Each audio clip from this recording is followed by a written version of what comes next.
Muito bem. Então, estamos aí apresentados. O nosso regime de trabalho aqui é completamente informal. Eu tenho como regra geral jamais utilizar qualquer espécie de instrumento audiovisual, porque eu sempre achei que aula é uma navegação em alto mar, assim, que você veleja com o vento. Eu tenho horror a essas coisas. Acho assim que a primeira coisa que acontece é que todo mundo pensa que você copiou a aula num livro, mais ou menos assim. Então, o nosso ambiente aqui de aula é completamente adulto. Então, não há nenhuma infantilização de ninguém nunca, não há desenhos do Charlie Brown, nem do Snoopy fazendo piadas, aquelas coisas assim. E a ideia é poder conversar sobre um assunto de um livro extraordinário, porque o que há de inacreditável, para começar nessa história toda, é que um povo de ilhas, né, um povo que se distribuía por ilhas há 2.400, 500 anos, há um pouco mais de tempo, né, mas Aristóteles morreu em 399, então há 2.500 anos mais ou menos, um grupo de pessoas de ilhas muito pequenas conseguiu produzir um conjunto de conhecimentos tão extraordinário que acabou gerando metade do mundo que nós temos hoje. Porque se você fosse mais ou menos tentar imaginar qual é a estrutura de formação do mundo atual, ele é metade cristão, metade é o cristianismo, estou falando do Ocidente, né? Ocidente, né? Metade do Ocidente é cristão e a outra metade é grego. Então essas são as duas grandes influências culturais que o mundo teve. Existe um famosíssimo livro chamado Paideia, que é um livro escrito por um alemão, Werner Jäger, que faz toda a avaliação disso, quer dizer, mostra como foi que os gregos criaram, formataram o homem grego, portanto, formataram o homem ocidental por meio de educação. Paideia significa educação. Esse paidos aí é o mesmo paidos de pedagogia, né? É o mesmo paidologia, né? É a mesma origem. Então, a coisa que nós temos que começar aqui a imaginar é que há uma assombrosa realidade por trás disso. Né? Como foi possível que até hoje, né, nós estejamos aqui falando disso como se fosse uma coisa. Vocês repararão que esse negócio assim é de uma frescura no sentido assim de jovialidade extraordinária. Assim. As coisas que Aristóteles vai nos contando poderiam ter sido escritas ontem. É claro que há uma outra coisa que tem que ser circunstanciada na época. Então, é um milagre. A primeira coisa que a gente diga é que estamos partindo aqui de um milagre, um verdadeiro milagre, que foi a filosofia dita clássica grega, e de que era preciso fazer alguma cronologia. Alguns de vocês já sabem muitas dessas coisas que eu estou dizendo, mas eu não posso começar sem fazer um pouco de recuperação da época, né? Uma das mais importantes atitudes de quem está estudando alguma coisa é sempre procurar entender as coisas cronologicamente. Isso não é para você ficar muito fã de cronologias em si, não, porque as cronologias às vezes são um pouco enganosas. Elas tendem a fazer você raciocinar positivistamente, assim, apenas pela aparência, né? Mas o problema central é que as pessoas não têm muita ideia do que veio antes. Por exemplo, a coisa mais comum do mundo é o sujeito achar que São Agostinho e São Tomás discutiam filosofia um com o outro. Um defendia Platão e outro defendia Aristóteles. E esses dois aí viveram com 800 anos de diferença. Como a gente pensa que tudo que veio antes, não era a mesma coisa, então a gente não tem. É difícil você chegar a compreender que há uma sequência de fatos históricos. Né? Por exemplo, você pega a escola. Quando foi que inventaram o conceito de escola? Foi o sujeito chamado Comênios que inventou isso no século XVII, XVI, XVII, por aí. Comênios acho que é de 1792. Ou é 1692, um dos dois. É por aí, tá? E o Comênios foi o primeiro sujeito no mundo que apareceu com a ideia de que tinha que ter um negócio chamado escola, que era um negócio para o qual todos iriam. Até então, essa era uma ideia completamente impensável no mundo antigo. Quando a gente for ver o Trivium, se é que vai ver o Trivium é uma metodologia de ensino medieval que jamais pressupunha um ensino universal e ecumênico. Imaginava-se que só ia para a escola quem quisesse mesmo. Era só para os voluntários a estudar, que não eram muitos. como hoje também não seriam, caso a escola não fosse obrigatória, seria pouco voluntário. Né? Então, essas coisas são importantes, porque a gente tende a achar que as coisas sempre existiram como são, mas não é verdade. Então, toda essa movimentação que acabou gerando o mundo ocidental aconteceu aí no século menos 600. No século 600 a.C. aconteceram coisas formidáveis no mundo. Aconteceu o advento do budismo na Índia, aconteceu, e volta de, né? Por volta de, não é no ano 600, mas por volta de, aconteceu o cativeiro lá da Babilônia, aconteceu o início da filosofia grega, da filosofia pré-socrática. Tales de Mileto é o mais antigo pré-socrático, portanto, é o primeiro nome filosófico na Grécia, menos 600. Aconteceu nesse mesmo ano também, menos 600, aconteceu aí o início mais ou menos de Roma. Aí, em volta do ano 600 a.C., há uma quantidade incrível de fatos históricos que não se explica muito bem, ninguém sabe por quê. E a explicação romântica disso é que a primavera nunca vem para um jardim só. Mas é uma explicação fraquinha, né? Do ponto de vista, assim, digamos, mais exigente, embora seja poética, assim, mas é fraquinha. Então reparem que aí por volta dos anos 600 que acontece no mundo tanto a preparação para o fenômeno do cristianismo, que demoraria 600 anos para amadurecer, quanto o início do fenômeno grego, porque a Grécia já existia nessa época, a Grécia e a Palestina estavam muito separadas, não havia muita comunicação entre os dois, e a Grécia tinha tido antes disso a fase homérica, a tal da Guerra de Troia, que teria acontecido em 1200 a.C., por aí. De fato, existiu uma guerra lá. É claro que você não tem obrigação de acreditar que o que está na Ilíada seja uma descrição precisa da guerra, porque certamente não é. É uma guerra em que os deuses desciam do Olimpo e vinham dar pernada uns nos outros aqui embaixo, junto com os gregos e troianos. Né? E esta guerra de Troia foi escrita, né, foi transformada num texto assim para ser transmitido. Lá, ninguém sabe, mas entre o ano 750 e 850 a.C. É o primeiro grande momento da história da Grécia cultural, e é aí que se formata tudo. O Werner Jäger começa a contar a ideia a partir daí. Olha, é aqui que começa tudo. A formação grega é a formação homérica. O Otto Maria Carpo escreveu um artigo famosíssimo chamado Sol de Homero, dizendo que Homero foi o sol da Grécia durante 300 anos, alguma coisa assim. Aqueles dois poemas, Ilíada e Odisseia, foram o sol da Grécia. Mas eram poemas baseados na religião grega, que é uma religião que mistura mitologia com seres humanos. Para quem tiver interesse nesse assunto, a gente vai ter esse ano no programa de expedições, eu não lembro mais qual é o mês, vamos ter a Teogonia de Hesíodo, que é a obra básica, né, a mais importante obra que lida com esse assunto chamado mitologia. Júlio, tá? Então, Júlio, vamos ter. Aliás, nós ainda não temos, infelizmente, aí o folheto, mas aí no próximo encontro, em 15 dias, nós damos para vocês o folheto das expedições, para vocês terem isso fácil dentro da agenda. Assim. Olá, Cristiane, tudo bem? Bem-vinda.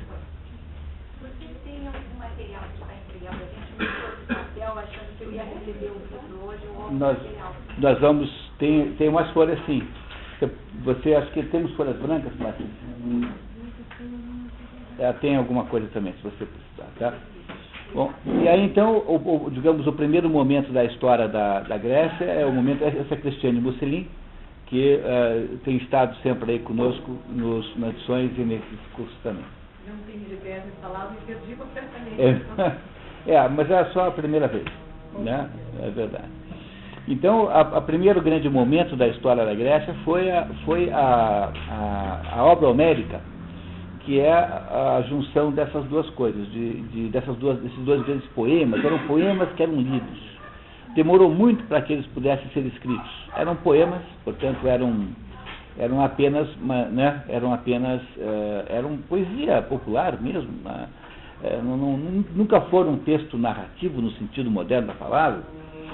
E essas duas obras, então, na medida em que foi ficando fraca a religião grega, em que os deuses mais ou menos foram sendo, engraçado, né, em todas as tradições todos os ciclos heróicos humanos, você tem lá, em um determinado momento, o crepúsculo dos deuses. Então, a última peça lá do Wagner chama-se Götterdämmerung, que é o crepúsculo dos deuses, que é a ideia de que, em um dado momento, os homens largam os deuses e ficam sozinhos desse mundo. Como nós hoje estamos, né? Nós não temos mais deuses que nos orientam. Ninguém acredita nisso mais, ninguém tem essa ideia mais. Devia ter, mas não tem na prática. Então, o que foi acontecendo na Grécia é que na hora em que a religião grega fica fraca, né, na hora que ela enfraquece, ela é substituída pelo teatro grego. O teatro grego, sobretudo o teatro trágico, que eu sempre digo que dá para ler inteiro em um ano de dedicação, porque são só 33 peças. E são todas peças muito rápidas, você lê assim meia hora, 40 minutos cada uma, talvez uma hora, com muita atenção. Então qualquer pessoa poderia ler todo o teatro grego, assim, se pegasse um domingo por mês para ler. Todo o teatro grego está traduzido em português, e uma boa parte por um grande tradutor, Mário da Gama Cury, que aliás o mesmo tradutor do livro, das edições brasileiras da Ética Nicômacos. E o teatro grego mais ou menos assumiu o papel de educação e civilização que antes os poemas homéricos tinham. Eles foram inventados nos poemas homéricos. É a Ilíada que gera a tragédia e é a Odisseia que gera a comédia. Então, a origem de todo o teatro grego está na obra homérica. Mas o teatro grego também é uma dessas coincidências incríveis. Então, veja, os três grandes dramaturgos gregos, que são Ésquilo, Sófocles e Eurípides, nessa ordem de nascimento, e eles conviveram uns com os outros, eles tomaram um café juntos, ou tomaram vinho, né, juntos lá na Grécia, e depois, quando eles morrem, dois morrem no mesmo ano, o teatro perde a vitalidade e a cultura grega fica meio que numa espécie de vácuo cultural. E aí espera-se um pouquinho mais para frente e vem a filosofia grega, que assume esse papel e passa-se o processo de evolução cultural do mundo grego. Nessa época ainda, nós ainda estamos falando apenas do mundo grego. Não há nenhuma expansão, quer dizer, não há nenhuma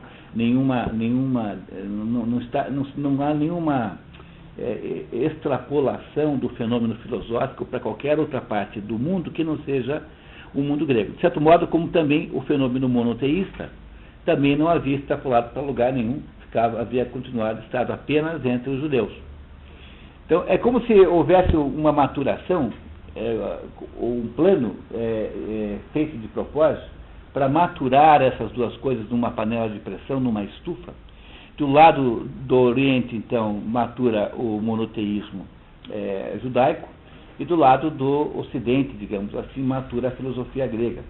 E essas duas maturações, então, mais ou menos começam depois a se relacionar. Por quê? Porque o teatro grego é substituído pela filosofia grega, que vai até o dia da morte de Aristóteles, em 399 a.C. Quando Aristóteles morre, a filosofia grega entra na maior incrível decadência que você possa imaginar no mundo. Quer dizer, não houve nenhum momento do mundo em que houve tamanha perda de qualidade como entre, por exemplo, Aristóteles e Epicuro, Aristóteles e Diógenes, por exemplo, que são assim, quase que palhaços filosóficos em relação a Aristóteles. É mais ou menos como se saísse a Filarmônica de Berlim tocando a Paixão de São Mateus e entrasse o Teixeirinha tocando Churrasquinho de Mãe. Né? Essa é mais ou menos a diferença que há entre a filosofia grega clássica e os seus sucessores. A Grécia entra num buraco sem fundo, porque ela é conquistada primeiro por Filipe, depois por Alexandre o Magno, filho de Filipe. Alexandre foi aluno de Aristóteles, e a Grécia vira uma espécie assim de referência cultural, linguística, tanto é que o idioma em que foi escrito o Novo Testamento é grego. Não foi escrito nem aramaico, nem hebraico, foi escrito em grego, que era a língua franca da época, aquela língua que todo mundo falava. Quando o resto da influência grega havia desaparecido, no mundo vem o cristianismo e assume o lugar que os gregos deixaram. Então há um encadeamento inacreditável entre essas duas coisas. O resultado disso é que a civilização ocidental, que nós conhecemos, na qual nós vivemos, é uma mistura do monoteísmo judaico, depois transformado em cristianismo, e da cultura grega. Essa é a essência da nossa cultura. Nós usamos expressões que foram inventadas por Aristóteles o tempo todo. O tempo todo nós estamos falando grego e não sabemos. Muitos dos conceitos que nós falamos são assim. Então, a importância de Aristóteles é extraordinária, porque ele é o ápice da filosofia grega que veio de Sócrates. Sócrates o antecedeu. Ele não conheceu Aristóteles, porque há uma diferença aí de uns 12, 13, 14 anos entre os dois. Então, o Aristóteles nasce uma dezena, um pouco mais de uma dezena de anos depois que Sócrates morre. Sócrates morre perdão, desculpe, eu disse em 399 morre Sócrates. Aristóteles morre em 322.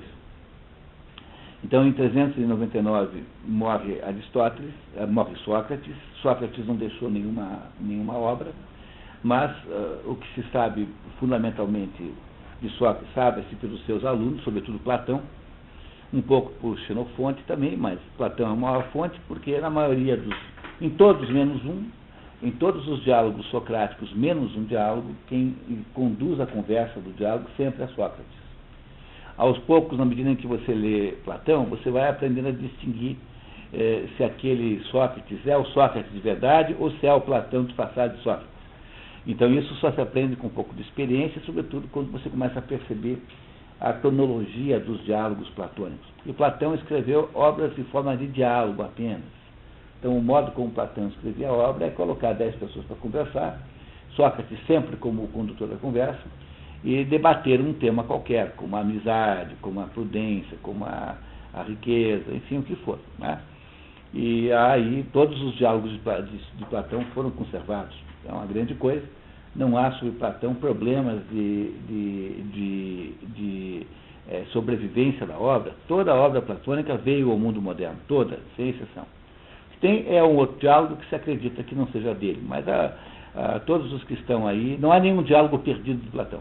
Essa que é a verdade. Como é que se sabe isso?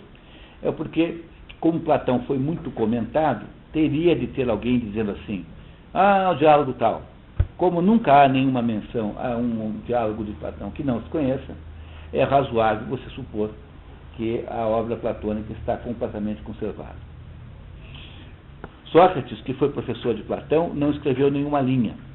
Não escreveu porque não queria, porque não era do seu regime. O Sócrates era um sujeito que ficava na praça debatendo com os cidadãos, com os transeuntes, com os populares, digamos assim.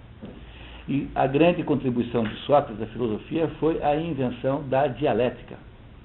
A dialética é a linguagem filosófica por excelência, quer dizer, é a técnica que permite que você possa debater qualquer assunto, mesmo que você não o entenda.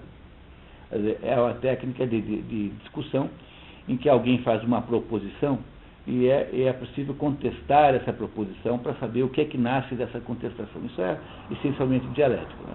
Ela é uma premissa que é contraposta a uma resistência, essa premissa que gera, por sua vez, uma espécie de síntese dessa primeira premissa. Portanto, o filósofo consegue conversar sobre qualquer assunto, mesmo que ele não entenda patavinas daquele assunto, porque ele não está, pelo método dialético, ele não está querendo dar lições sobre os conteúdos, mas ele faz apenas as perguntas certas. Por isso é que o método de Sócrates também é chamado de maêutico, porque a mãe dele era parteira, e maêutico significa parir em muitas crianças em grego. E ele, então, o método socrático era um método que obrigava o próprio interlocutor a descobrir as respostas certas. Essa foi a contribuição de Sócrates. Ele inventou a filosofia. É por isso que todo mundo que vem antes de Sócrates é chamado de pré-socrático. Então, de 600, Tales e Mileto, até Sócrates, aí uma vintena de filósofos que são chamados de filósofos pré-socráticos ou filósofos naturalistas. Por que naturalistas? Porque eles se dedicavam a entender a natureza. Natureza, para um grego, é uma palavra muito importante. Em grego, natureza é physis.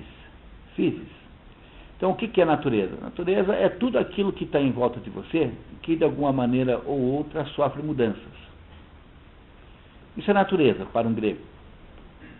Então, como todo mundo queria entender como é que era o mundo, bom, esses filósofos anteriores a Aristóteles, a Sócrates, são todos naturalistas ou pré-socráticos. Quem inaugura a filosofia propriamente dita, com metodologia de investigação do mundo, é Sócrates, que ensina uma porção de gente, entre eles Platão, que era filho de um sujeito rico, era um sujeito da dinastia militar grega, ele era parente de Péricles. Então era um jovem que tinha todo o potencial de ser um grande governante, um grande general, um governante em si. E o Platão abandona qualquer pretensão a uma existência, digamos, dinástica, né, para ser filósofo. Depois da morte de Sócrates, com muito medo do que aconteceu, vocês sabem que Sócrates foi alvo de uma injustiça, de um erro judiciário muito grande, que ele deixou acontecer por várias razões. Ele foi morto em 399 a.C., tomando um cálice de cicuta, acusado e condenado de ter desprezado os deuses da cidade e ter ensinado a juventude a fazer o mesmo. A acusação de que ele foi impiedoso, o nome técnico disso no direito grego é impiedade, de que ele desprezou os deuses da cidade, é uma acusação gravíssima, porque os gregos não têm a noção de patriotismo que nós temos aqui. Para os gregos, o que havia era uma devoção a um dos deuses. Então, os deuses da cidade são aqueles deuses escolhidos, em que você faz lá um templo. Então, tem cidade que escolhe Apolo, tem cidade que escolhe Afrodite, tem cidade que escolhe Éfeso, enfim. Tem lá um templo e a cidade toda rende, então, um culto a esse deus. Desprezar os deuses da cidade é uma coisa gravíssima, porque esse grego pré-socrático, quer dizer, o grego antes da filosofia, é um ser que não tem, em princípio, uma autonomia de pensamento. O que é preciso entender, para entender tudo que nós vamos ver daqui para frente, para entender o mundo grego, é que a mitologia grega produziu uma unificação tão extraordinária das pessoas, porque percebo que eram lugares muito pequenos. O que era uma cidade-estado grega? Polis. Chama Polis. É um lugarzinho com 5, 10 mil habitantes, onde tem lá um rei. Aqueles 100 generais que vão para Troia tentar resgatar a Helena, que havia sido supostamente roubada por um dos filhos do rei de Troia, chamado Páris. Aqueles 100 generais eram todos reis, cada um de um lugarzinho desse. Então eram pequenas cidades em que havia lá um reizinho lá que mandava naquilo. Então essas 5, 10 mil pessoas eram praticamente iguais, porque todas elas estavam associadas a um determinado culto. E a religião grega produziu um culto tão extraordinário, tão incrivelmente unificador, que um grego nunca tinha dúvida do que você está dizendo.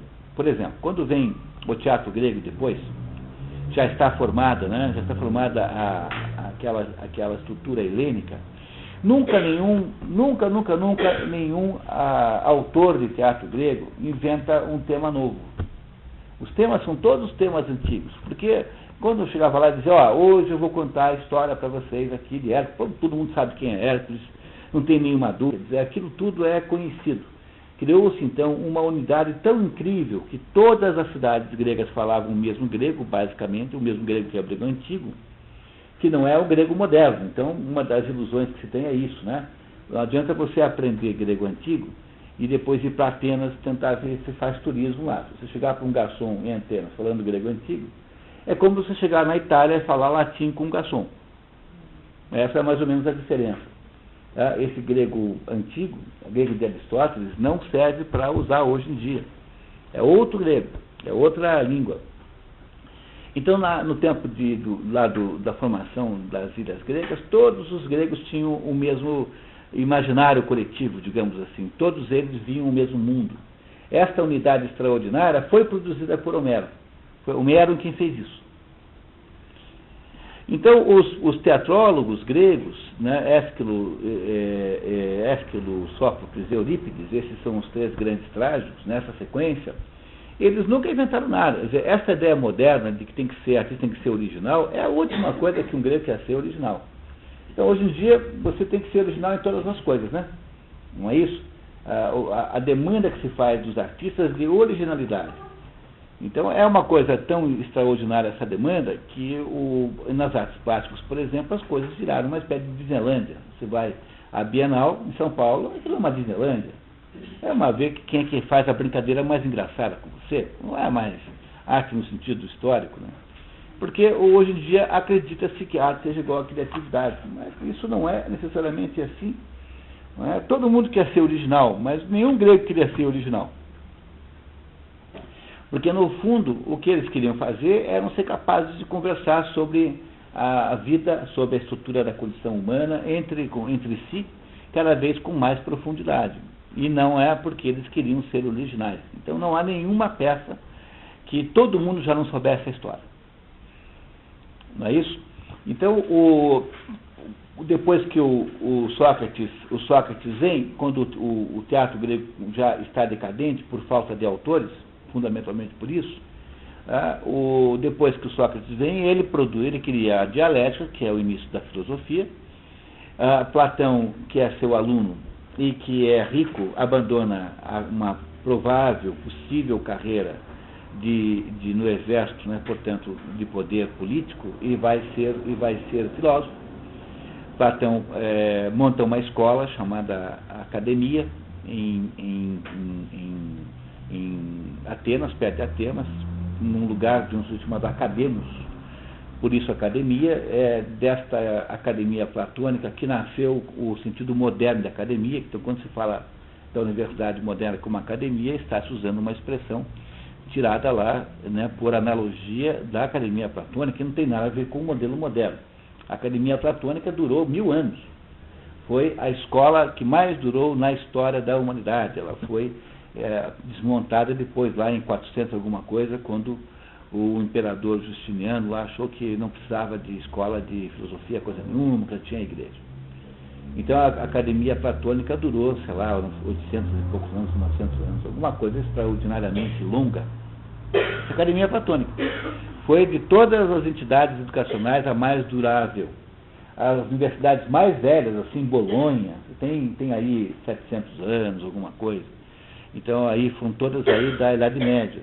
Então, nenhuma ainda durou tanto quanto será ultrapassado Platão, certamente, né? A academia será ultrapassada. Mas a contribuição que Platão faz é uma contribuição assim. Platão vem e ensina a ideia de que há uma hierarquia em todas as coisas. Se a contribuição central de Sócrates era a invenção da dialética, a contribuição central de Platão é ensinar a hierarquia natural que há em todas as coisas. Então, Platão cria a ideia de que há um mundo de formas e de ideias, que é um mundo inacessível, de que esse mundo aqui embaixo é um mundo reflexo. Isso pode parecer um pouco difícil agora, mas ao longo da história toda, como Aristóteles era aluno de Platão, nós vamos voltar inúmeras vezes a essas comparações Platão e Aristóteles. Então não se preocupem muito com isso. É que o Platão criou, foi a grande contribuição platônica, a ideia da hierarquia dos conceitos. Essa é o coração da contribuição platônica à filosofia. Platão foi um sujeito que acabou sendo muito bem sucedido, né? Hoje não se sabe qual dos dois influenciou mais o mundo. Depende do modo como você olha. Eu, por exemplo, todas as segundas, quartas e sextas sou platônico, terças, quintas e sábados sou aristotélico. Então, para aí vocês terem uma ideia de como é difícil escolher entre esses dois. Tá? Platão era... O Sócrates era o pobretão. Né? O Sócrates era um pobretão desgraçado que, quando foi, então, no dia da sua morte, há um diálogo platônico que conta a história, né? Como o que aconteceu no último dia da vida de Sócrates. Que é meio jornalístico, deve ser bem como aquilo. A primeira coisa que acontece é a mulher que leva lá os filhos lá na prisão para reclamar que ele, pô, que você agora vai morrer hoje de tarde e me deixou aqui nessa miséria. Então, o Sócrates, coitado, era um pobretão, não tinha de cair morto. Sócrates. O Platão era rico e passou a vida usufruindo bem dessa riqueza, mas foi, de certo modo, muito corajoso, porque era difícil que... É mais ou menos como se você imaginasse que o filho do Gates resolva ser hippie e ficar lá cuidando. Bom, você é capaz de achar divertido isso. Tá? Mas pensa assim no filho do empresário muito bem sucedido, que está prestes a herdar um império. Você fala, não, eu vou estudar história. eu vou estudar filosofia e tal. Isso é uma coisa meio que inaceitável. Mas o Platão fez mais ou menos isso. E sobretudo, ser aluno de Sócrates naquele momento era muito perigoso, porque Sócrates foi condenado politicamente. Sócrates não foi condenado por um processo judicial normal, natural. Ele foi condenado como bode expiatório. É o conceito do bode expiatório do René Girard, há um filósofo francês que mora nos Estados Unidos, chamado René Girard, que tem uma teoria maravilhosa sobre a ideia do bode expiatório, que a humanidade fica com raiva de uma certa situação em que ela inveja. Então o único jeito de purgar esta raiva é escolher alguém para pagar o pato, que é o bode expiatório. Né? Como é que o bode expiatório nasceu? Era o rabino que pegava lá um bode, chegava uma vez por ano, dizia assim para o bode, chegava na beira do precipício, assim, você, bode, foi você que pecou, foi você que saiu com a vizinha, foi você que tomou um porre, você que não sei o quê. Depois que o bode levava aquela bronca toda, dava-lhe um pontapé no bode pelo barranco abaixo, e o bode pagava o preço, né? Pagava. Se vocês perceberem, é exatamente esse o que aconteceu com Jesus Cristo. Jesus Cristo é o bode expiatório voluntário, e Sócrates é o bode expiatório filosófico, é a mesma coisa. No fundo, eles são as mesmas experiências. E o único sujeito que explica bem isso é o René Girard, que tem uma obra muito grande. Entre os livros do René Girard, há um chamado O Bode Expiatório. Vocês verão que não é realmente exagerada a observação que o Rodrigo fez aqui, de que cada curso desse custa R$1.000 em livros. Porque eu fico aqui obrigado a orientar vocês, porque eu queria muito que alguém tivesse feito isso comigo quando eu tinha, antes de eu ler o Michel Foucault inteiro e o Wilhelm Reich inteiro. E o problema central de quem deseja criar uma vida de estudos, que cada um de vocês, de certo modo, empreenderá isso, né, dentro das suas limitações pessoais, enfim, o que for, é que a gente nunca sabe o que fazer quando entra numa biblioteca gigantesca. E não dá para fazer como o general Sturm von Bodewehr, do livro O Homem Sem Qualidades. Tem lá um general austríaco que frequenta uma roda de granfinos, porque eles estão preparando os festejos para o jubileu do imperador da Áustria, que de fato ia acontecer em 1919. Não aconteceu porque a guerra veio antes, né? A Primeira Guerra Mundial. Então reuniram lá um grupo de gente assim, digamos assim, gente que tinha ligações sociais boas, e o pessoal ficava na casa dos salões de uma pessoa muito rica, chamada Diotima. Estava lá fazendo, o que nós vamos fazer? Vamos fazer um concurso de selos, fazer uma exposição de selos, não, vamos fazer E o general Sturm von Bodewehr era uma pessoa que foi mandada pelo exército para acompanhar o planejamento. E ele achava que ele não entendia, porque falava uma coisa que ele não entendia nada. Ele era um general lá da caserna. Então ele resolveu montar um plano para resolver aquele atraso que ele tinha. E o plano era o seguinte, ele montou um plano de guerra mesmo, e entrou na Biblioteca Central de Viena com o objetivo de ler os 3.500.000 livros que estavam estocados lá, né? O Sturm von Bodewehr é um nome engraçado em alemão, assim, todos os nomes são engraçados, são nomes irônicos.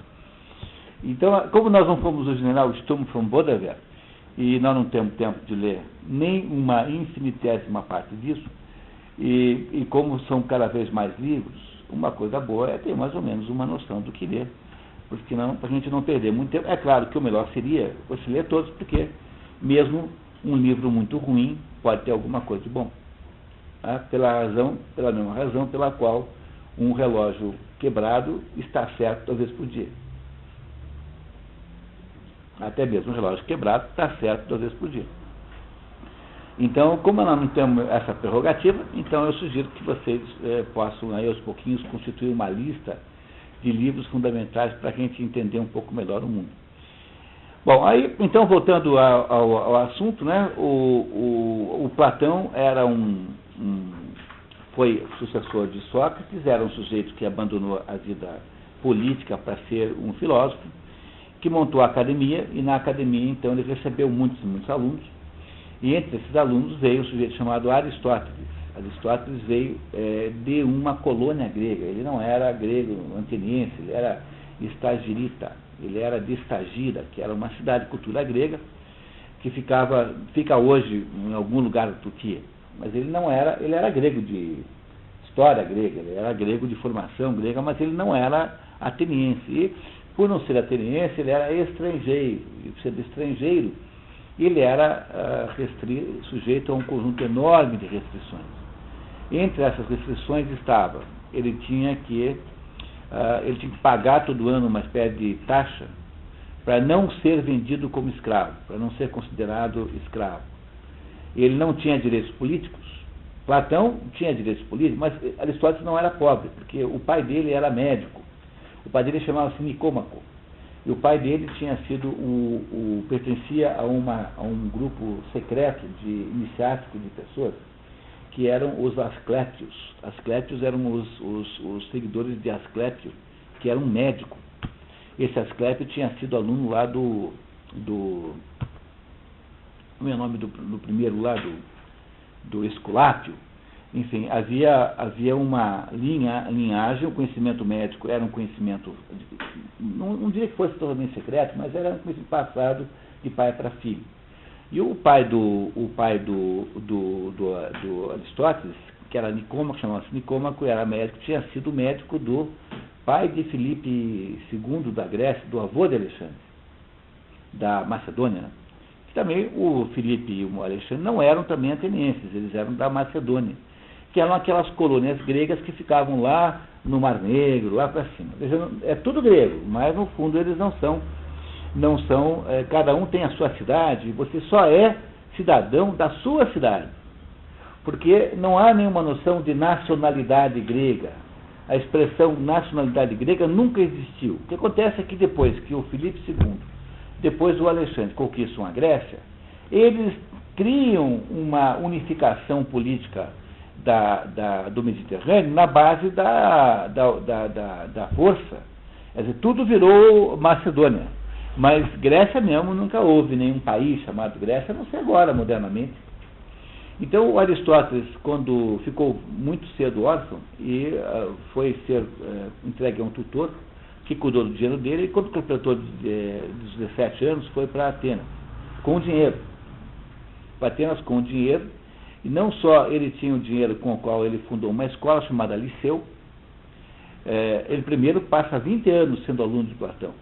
20 anos Aristóteles é aluno de Platão. Quando Platão está na beira da morte, Platão então vai decidir para quem é que ele vai deixar a academia platônica. Não havia ainda o liceu aristotélico, havia apenas a academia platônica. E Platão então escolhe um sobrinho, Euspésico, que era um sujeito muito inferior a Aristóteles em todos os aspectos. Quer dizer, ele era muito, muito menos que Aristóteles e, pior de tudo, tinha uma tendência a ser matematizante. Quer dizer, achava que Platão tinha essa tendência de achar que você podia exprimir as coisas por formas matemáticas, que é, no fundo, um resquício da formação pitagórica que Platão teve. Depois que morre Sócrates, ele foge de Atenas, com medo de ser o próximo, e nesse episódio em que ele fugiu, ele acabou indo estudar com os pitagóricos, mas já eram pitagóricos muito posteriores a Pitágoras. Pitágoras é alguém que nem mesmo se sabe se existiu, mas viveu muito antes de Sócrates. E aí, então, como Aristóteles tinha horror a essa ideia de transformar tudo em equação, em número, então Aristóteles, naturalmente, então, depois de 20 anos em Atenas, com o próprio dinheiro, abriu uma academia de filosofia chamada Liceu. Depois, um pouquinho mais tarde, ele é ajudado pelo próprio Alexandre, que tinha sido seu aluno, e que mandava para Aristóteles tudo o que ele pedia. Primeiro, deu a ele um dinheirão, e segundo, Aristóteles, por exemplo, inventou o primeiro jardim zoológico do mundo. Então, onde o Alexandre ia nas suas expedições militares e via lá um bicho estranho, mandava lá entregarem um exemplar, né, para o professor. Então, Aristóteles inventou o primeiro jardim botânico, inventou o primeiro jardim zoológico do mundo. Ele criou dentro do Liceu, em Atenas, um verdadeiro centro de pesquisa, quase no sentido moderno da palavra. Os alunos não eram apenas alunos, era gente que pesquisava coisas. E o Aristóteles, então, mesmo já quando aluno, quando Platão era vivo, foi aos poucos se distanciando do seu mestre e foi criando uma abordagem completamente nova, uma abordagem de natureza que nós chamaríamos científica. Por quê? Porque Aristóteles achava, diferentemente do Platão, que todo o processo de conhecimento começa analisando as coisas que de fato existem. Que Platão achava o contrário. Platão dizia que havia uma hierarquia natural nas coisas e que havia um mundo que era um mundo inacessível ao ser humano, que é o mundo das formas e das ideias. E nesse mundo das formas e das ideias estavam todas as coisas tais como elas verdadeiramente eram.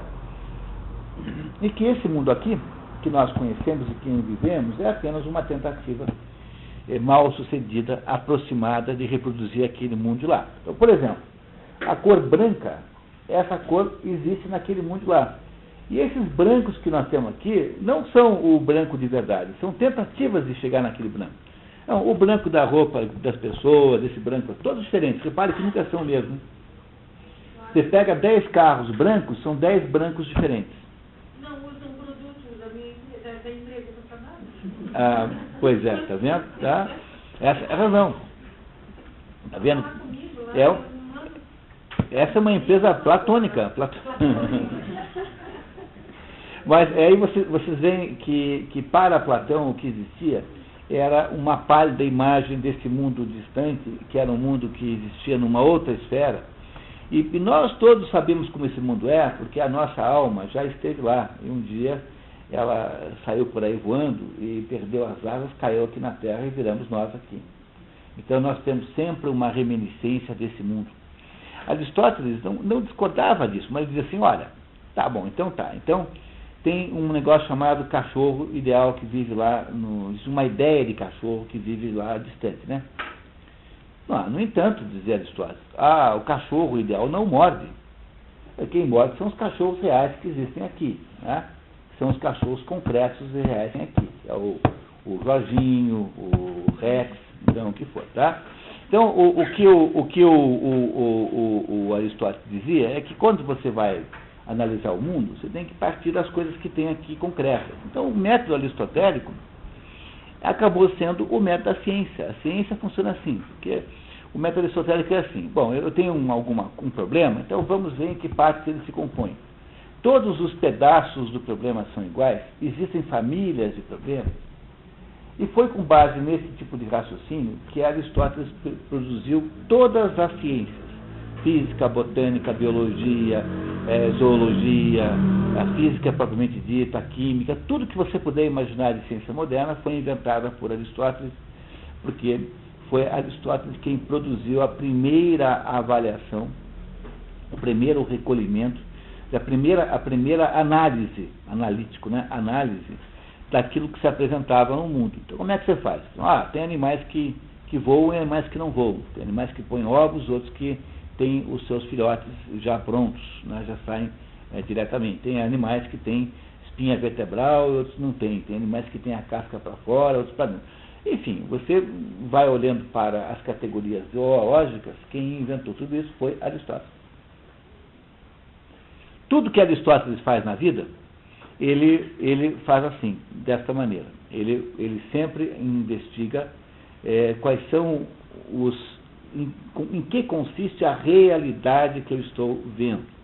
Se Platão achava o contrário, se para Platão havia aí o que interessava mesmo era aquilo que existia teoricamente no âmbito inacessível, para Aristóteles interessavam as coisas que estavam embaixo.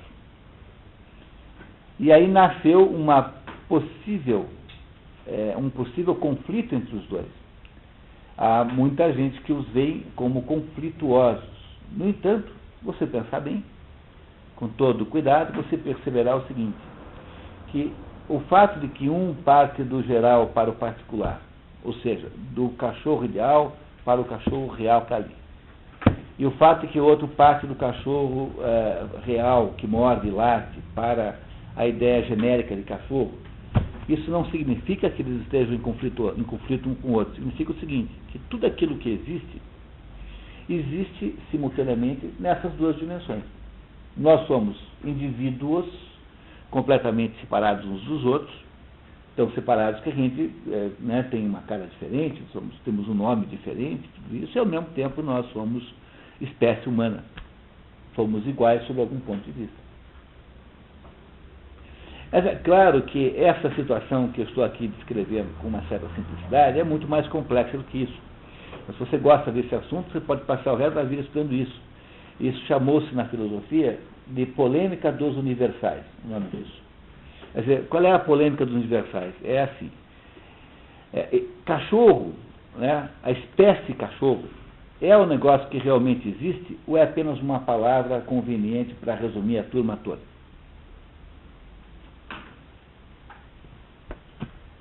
Quem é que sabe resolver?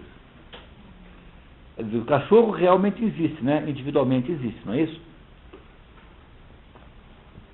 No entanto, existe uma espécie genérica chamada cachorro, alguma coisa genérica chamada cachorro? Ou isso é apenas uma palavra? Cuidado na resposta para isso, porque gente muito mais esperta que nós todos aqui passou a vida quebrando a cabeça com isso. Não é nada fácil resolver isso, não tem, na verdade, solução. Porque o que existe é uma tensão natural, quer dizer, aí há uma ambiguidade natural em tudo que existe, porque tudo que existe, existe individualmente, senão nós não saberíamos que ela existe.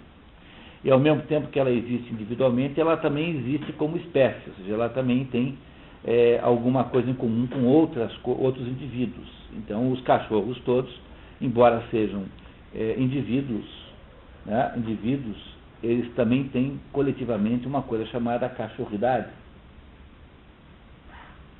E o fato de haver cachorridade implica em que quando os cachorros têm filhos, os filhos parecem com cachorros, de modo geral.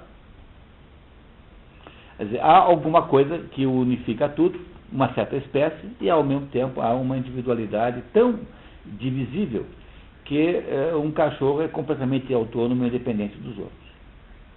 Então, essas são as duas o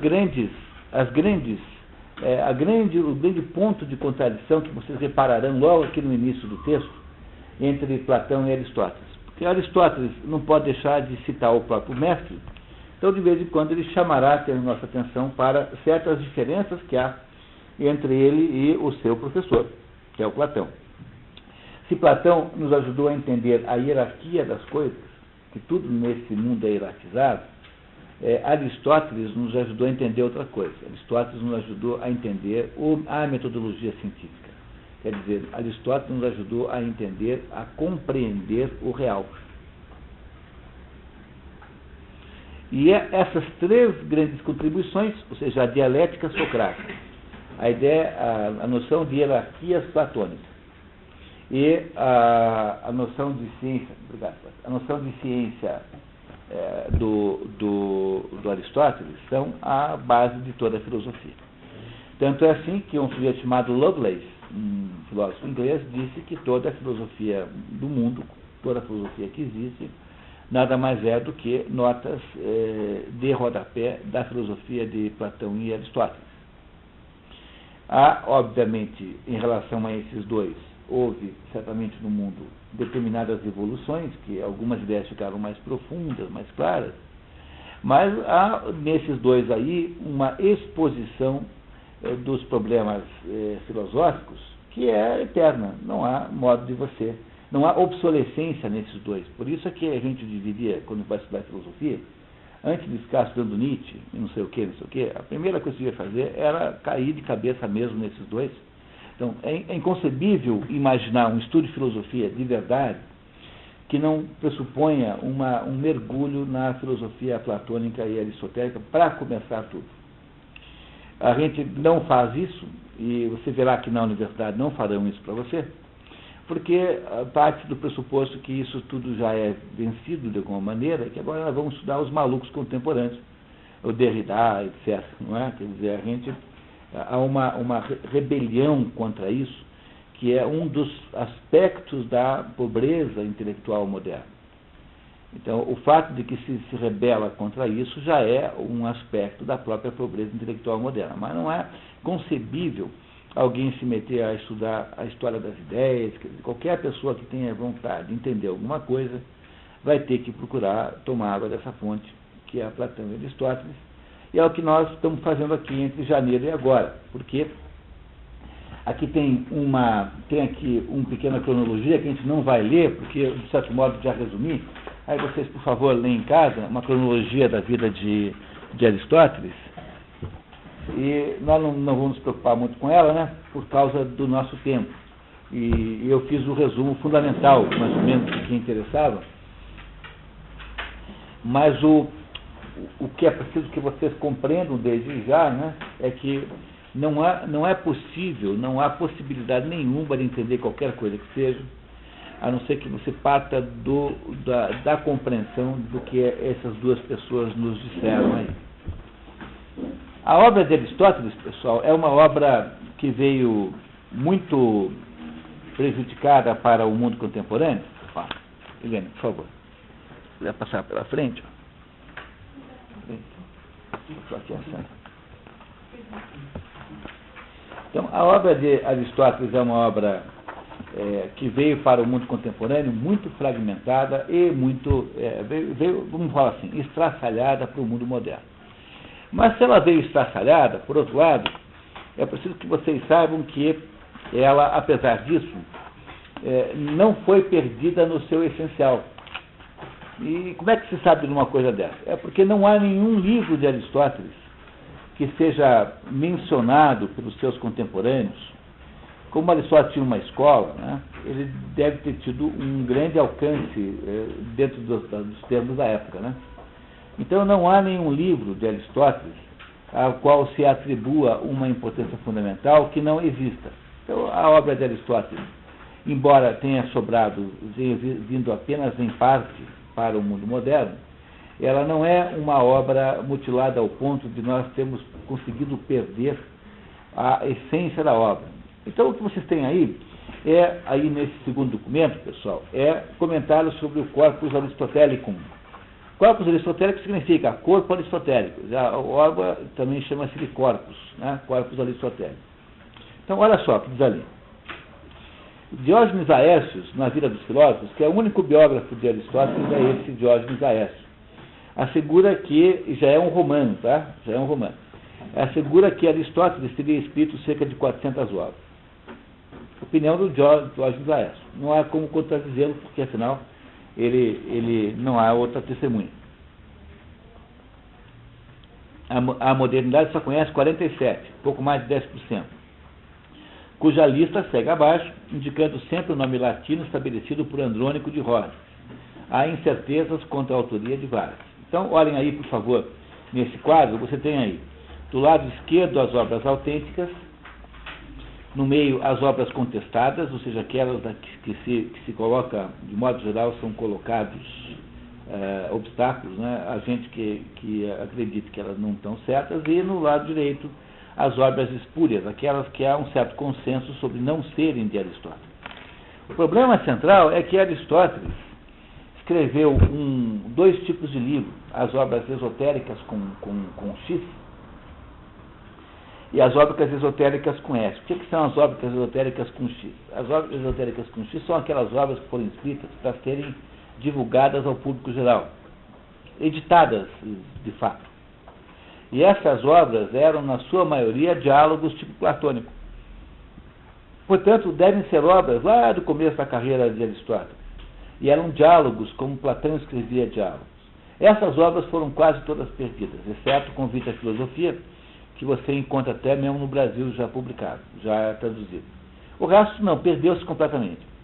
E as outras obras aristotélicas que sobraram para o mundo contemporâneo são obras esotéricas com S, que são essas todas na maioria aí. O que são obras esotéricas? Não são livros que foram escritos para o público. É preciso vocês entenderem como é que funcionava a escola nessa época, né? A escola platônica e aristotélica Aristóteles tinha alguma diferença, mas a escola platônica era assim, Platão ficava dando aula para um grupo de discípulos que faziam perguntas e conversavam com eles. Depois, atrás desse grupo de discípulos, tinha um outro círculo de alunos que não podiam conversar com Platão. Ficavam apenas ouvindo a aula, ouvindo o debate.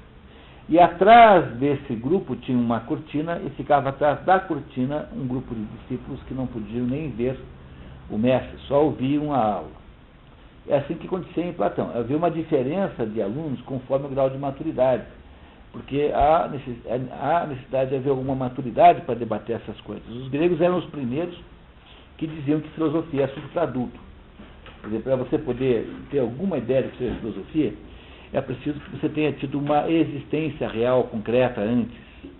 Para um grego, nenhum homem tinha direito de se meter em filosofia antes de 30 anos. 30 anos era uma espécie de limite inferior, a partir do qual você tem credibilidade. Abaixo disso, não. Então, era essa postura grega. Quer dizer, que filosofia não era assunto para criança, né? A filosofia era para gente madura, gente que tinha vivido a vida. Já tinha matado uns 2, 3 na guerra, já tinha casado, já tinha visto como é que é o mundo real, já tinha participado da política. Aí sim você tem chance de ser filósofo. Antes disso, não.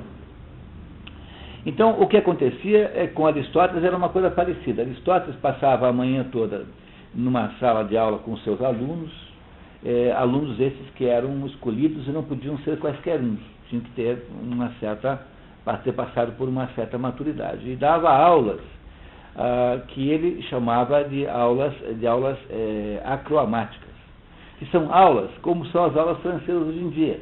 Na França, o catedrático na Sorbonne, ele chega, faz uma palestra de 40 minutos e vai embora e não tem nenhuma pergunta. Porque é uma comunicação que o professor faz ao aluno. Isso é o modelo francês moderno. Então, para Aristóteles também é assim. Aristóteles chegava e dizia assim, eu estou estudando esse assunto assim, fazia uma espécie de relatório. Aí os alunos que estavam ouvindo aquilo copiavam esse negócio. Copiavam, faziam acompanhando e iam copiando. E de tarde, o Aristóteles, então, recebia qualquer pessoa da sociedade e aí sim havia diálogos entre ele e o povo. Mas Aristóteles, de manhã, só tinha aulas com seus próprios alunos e de tarde com o povo em comum. Então, as obras que hoje nós temos de Aristóteles são estas cópias, são essas notações de aula dos alunos de Aristóteles das manhãs. Por isso é que essas obras impõem uma certa dificuldade de leitura, porque quando você pega em estado bruto, elas têm aquela aparência pizzicato que os que fizeram a política no verão, lembram que a aparência linguística daquela tradução que nós pegamos lá era uma tradução um pouco difícil de entender, assim. Porque esse é o resultado do fato de que alguém está copiando a aula do professor. De modo geral, os tradutores de Aristóteles parafraseiam um pouquinho o texto. Quer dizer, fazem dão um pouco mais de literalidade, assim, transformam o texto num texto mais agradável, que é o caso do livro que nós vamos ver aqui, que é um livro muito mais fácil de ler do que aquele do verão, porque é um livro onde houve alguma paráfrase. Mas, no entanto, mesmo assim, o que você reparará no livro Ética Nicômaco, tanto quanto na Política, como em qualquer outra obra de Aristóteles, é que há sempre alguma repetição, algum anacoluto, né, que são buracos e atos. Ele promete um negócio e depois não cumpre. Entendeu? Há uma contradição, às vezes, real entre um pedaço e outro. São coisas todas que estão em Aristóteles. Infelizmente, se ainda nós tivéssemos espíritas que conseguissem falar com Aristóteles para nos contar como eram as coisas, porque a maior prova de que não tem esse negócio de mediunidade é que nunca tem o Aristóteles contando a segunda parte da política, nunca é o Dostoiévski escrevendo os 2 últimos livros, é sempre uma historinha cafona e piegas sobre amor e sobre não sei o quê. Nunca é o Mozart produzindo mais uma sinfonia, nunca é o Beethoven produzindo a 10ª, que ele fez só 9 porque ele achava que ninguém fez 10, né? Porque todos achavam que na 10ª morriam. Não tem 10, não de ninguém, todo mundo fazia só 9. Então, agora que o Beethoven morreu, talvez ele pudesse nos fazer a 10ª de uma vez por todas. Então, nunca é isso. Deve ter alguma coisa errada com esse negócio de mediunidade, só tem mediunidade com incompetência, né? Bom, mas seja como for, né, o que eu queria dizer é que o Aristóteles, então, nos deixou uma obra muito tumultuada, muito judiada, e não era uma obra para ser publicada. Hoje, quando você vai escrever um livro, você vê 500 vezes, corrige tudo. Mas a obra aristotélica não é assim. Então, mesmo com a ajuda dos tradutores, às vezes é um pouquinho difícil. Esse livro aqui tem momentos mais difíceis, outros mais fáceis, mas na média é mais fácil de ler do que o livro do Rio de Janeiro. Quer dizer, quem fez o livro de Janeiro descobrirá que esse aqui é muito mais fácil de ler do que o outro.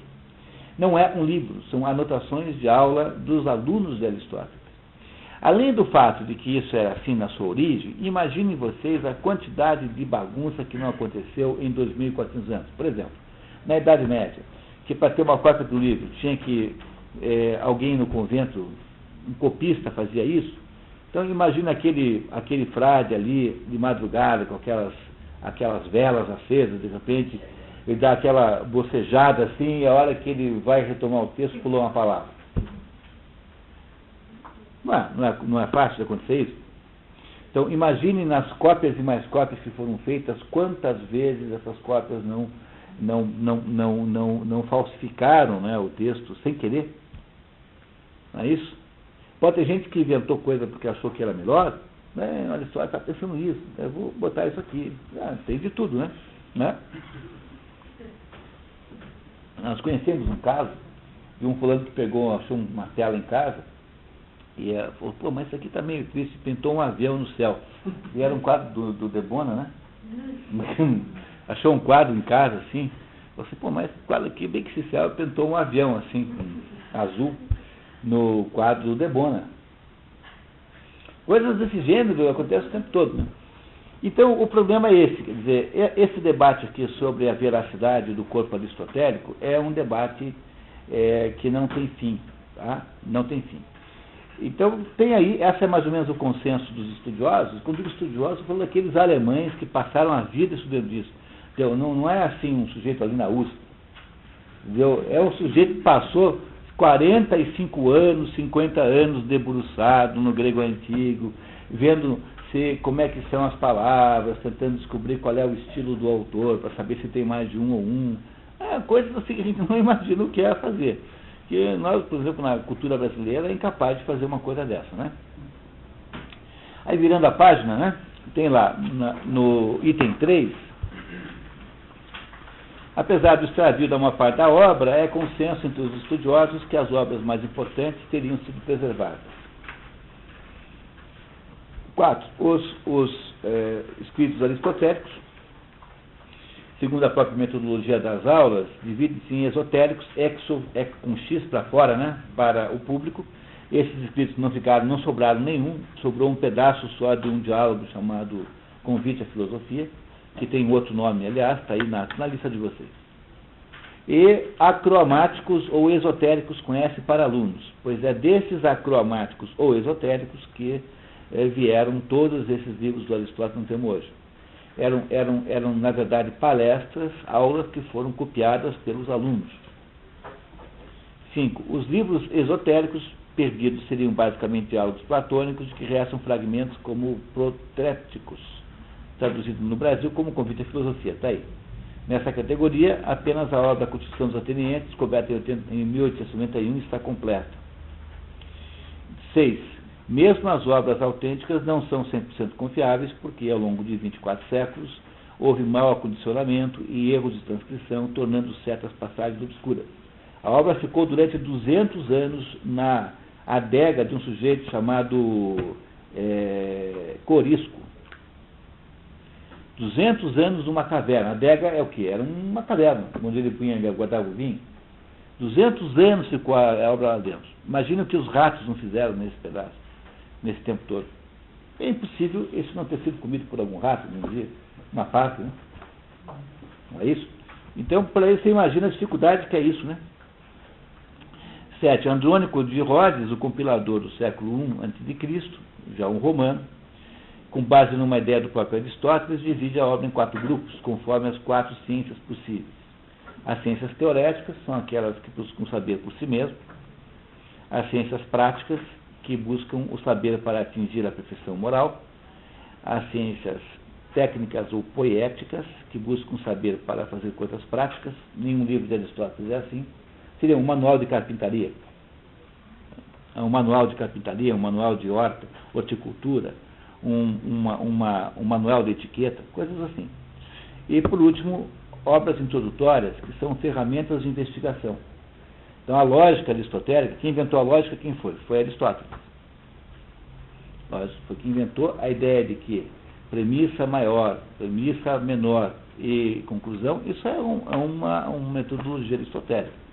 Isso nós chamamos de silogismo, foi inventado por Aristóteles na sua lógica.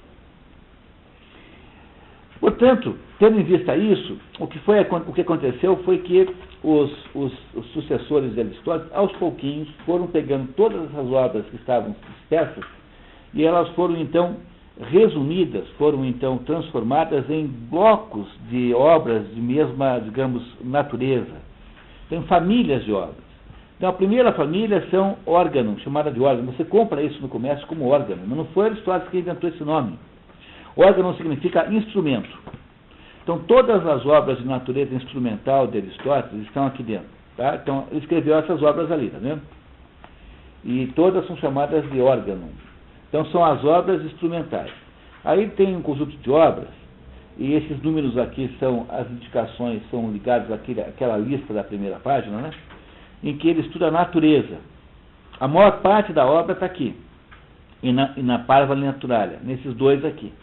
Então, há dois conjuntos ligados à compreensão da natureza, que é a natureza e a Parva Naturalia. Aqui está o maior pedaço da obra. Se você fosse julgar Aristóteles pela obra que sobrou, vocês diriam assim: o homem é um biólogo, o homem é um botânico. E a maior parte de Aristóteles são comentários sobre a natureza, sobre como funcionam as coisas. E aí você vira a página, né? Tem uma obra sobre metafísica, que é a única. Depois um conjunto de obras sobre moral. E por último, do discurso humano. Então, aqui é que nos interessa fundamentalmente no nosso curso que começa hoje. Porque há um conjunto de obras chamadas moral, de que a mais importante é essa obra que nós vamos ler aqui, Ética a Nicômacos, como traduz o Mário da Gama Curi, ou Ética a Nicômaco, tanto faz. Tem dois livros, cada um com um nome diferente. Essa é a obra central. O que é moral? Moral é aquela parte da filosofia que diz para você como é que você deve se comportar. Isso é que é moral. E o que é ética? Ética é o nome da filosofia que estuda a moral humana. Você entende essa diferença? No fundo, moral e ética é a mesma palavra, porque ethos em grego é a mesma coisa que mores em latim.